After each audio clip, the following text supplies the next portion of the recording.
everyone, it's Samantha from Scrapmaster's Paradise, and today's video is all about photos. I have had a question recently from Dollar Tree Mama. She and I are Instagram buddies, and she asked, how do you keep track of your photos? She said she, has some photos that she wants to pull out, but she doesn't know where they are, and she just sorts them by month on her computer. So then she's going back through all these monthly folders to try to find the specific photos that she wants to scrapbook. And so that was basically her question, is how do you organize them? And my short answer is I don't. I cannot find a specific photo that I'm looking for unless I'm searching through piles of photos such as these, or going back through my own monthly folders. I have all of Olivia's photos by the month, and I also put the age next to the month. So it'll be like February, newborn, 1 week to 2 week photos in this folder. March, 1 month old photos, folders like that on my computer. So it's the same process for me, is flipping through a bunch of photos, trying to find a specific photo that I want. And that actually doesn't really bother me because I don't really scrapbook with, ooh, I want to pull out, a specific photo of her in a turtle outfit. I don't scrapbook like that. I grab a pile of photos and I scrapbook down the pile of photos. So I'm working on a pile of photos right now, actually, and I'll talk about these in a minute. I'll have my photos and I'll have them kind of sorted in like collections. So all of these photos go together, all of these photos go together, and so they're kind of just stacked up crisscross style so that I can keep track of which photos, and then I will just pull from the top of the stack and scrapbook those. And so I just kind of work like that. And so when I pull out a stack of photos to scrapbook, it's not necessarily in order from the last stack that I scrapbooked. Generally speaking, the stacks are in chronological order because I ordered them at the same time, but I will have to go and look through my photos on my phone or on my computer. Oops, tilted it. And then kind of put them in the right order, but they'll be mostly in the right order, so I'll be able to kind of locate them easily by, I have an idea of, when we went to the beach, I know she was 5 months old, so I'll go to her 5-month-old photos and find this stack and then be able to date them all accurately. So that's kind of my process for scrapbooking. My older photos. Now for newer photos, I told you guys I'm kind of turning over a new leaf with my scrapbooking, and I'm going to try to stay current to the previous month. Well, this is my first attempt at staying current. So it is September. I got my August photos here, and so I will try to scrapbook all of these August photos. And same process, these photos are still on my phone, so I will just look at them and find the photos, put them in the right order, crisscross style, and then start scrapbooking these. And they'll start with August 1st, and you can pick a collection and kind of go through the dates. It'll show you the date up at the top on my particular, iPhone setup here. That kind of answers but doesn't answer the question, because that's the best that I've got. That's what I do right now. I take so many photos, and you guys have seen my albums. I take so many photos that it's just impossible for me to narrow it down to one photo that I'm specifically looking for. So if I happen to order some specific embellishments or papers that'll go with a certain theme, and I know I have photos to go with that theme, I'll just set those scrapbook supplies aside until I happen to come across those photos. And that's basically my plan of attack is, if I have the summer embellishments, I'll just set them aside until I find the summer photos, which I happen to do. I found our summer vacation photos.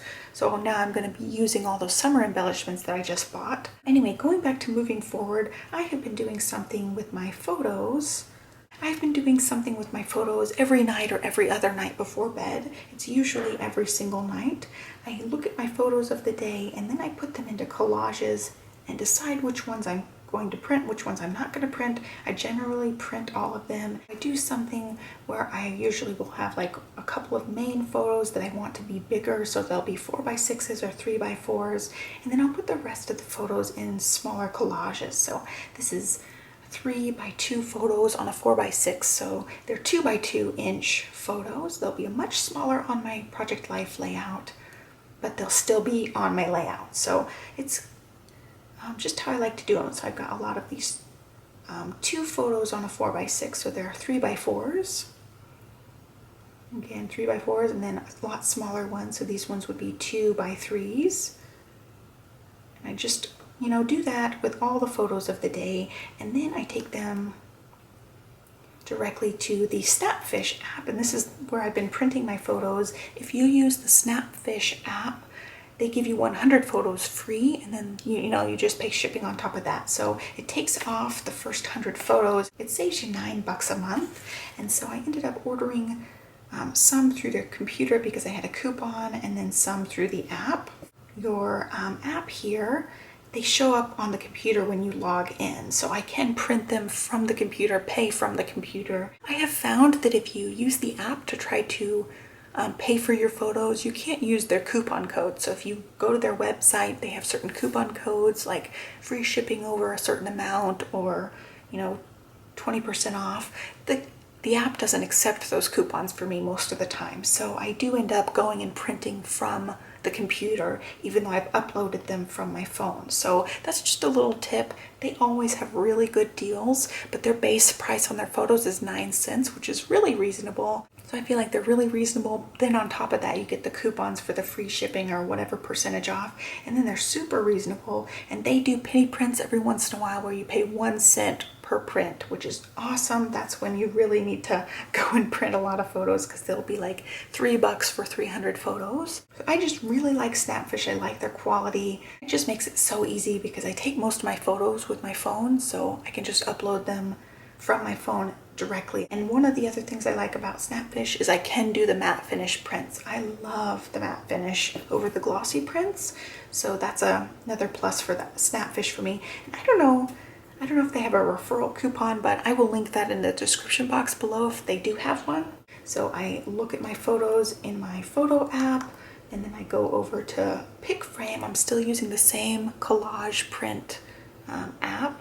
I know there's lots of these collage print apps out there. I happen to have an iPhone, so this is the one I found that I like. And I go to the 2x3 or 3x2 ratio, and then open it up. And so you can just pick your frame from that, but that 3x2 ratio is a horizontal 4x6 picture. So then you can do the 2x3 to get the vertical. But those are the two that I use on here to do my 4x6 photos. It makes it so easy. So that's what I did all month long in August. Every night or every other night, depending on how tired I was, I would go in and make the collages for that day's photo or the last 2 days' photos, and then upload them directly to Snapfish right before I go to bed. And then at the end of August, I just ordered my photos. So this is, there's people outside being loud. I thought Olivia was up, but it's actually like the neighbors. I actually ordered like 300, something like that, 300, 400 photos for the month.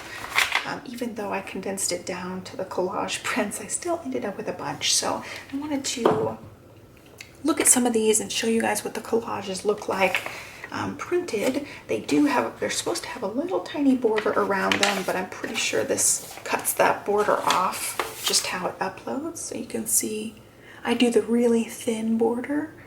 See, that's the thinnest white border that you can get on the photos.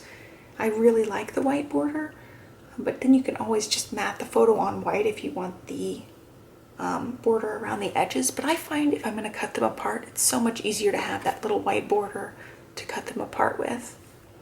So that's what they look like. They do cut off that white piece. I don't think I ordered any with a thicker border. I think all of these have that thinner border. So you can see it mostly just cuts off that white border, but you can see it on this bottom of this photo. So it really doesn't matter to me. It doesn't bother me that that white border doesn't print. I have never come across any photo printing company, and I've only tried like 5, but I've never come across one that actually will successfully print a border evenly around all of the edges. If it prints the border, it is just cut off on 2 sides where it's uneven, it's wonky. Like this one has the tiny bit of white border on the bottom, but most of theirs end up not having the border, like this one. But anyway, I pulled these out of order, so now I gotta find where this one goes. So another thing about these photos, there were times that I did not have, you know, an even amount of photos.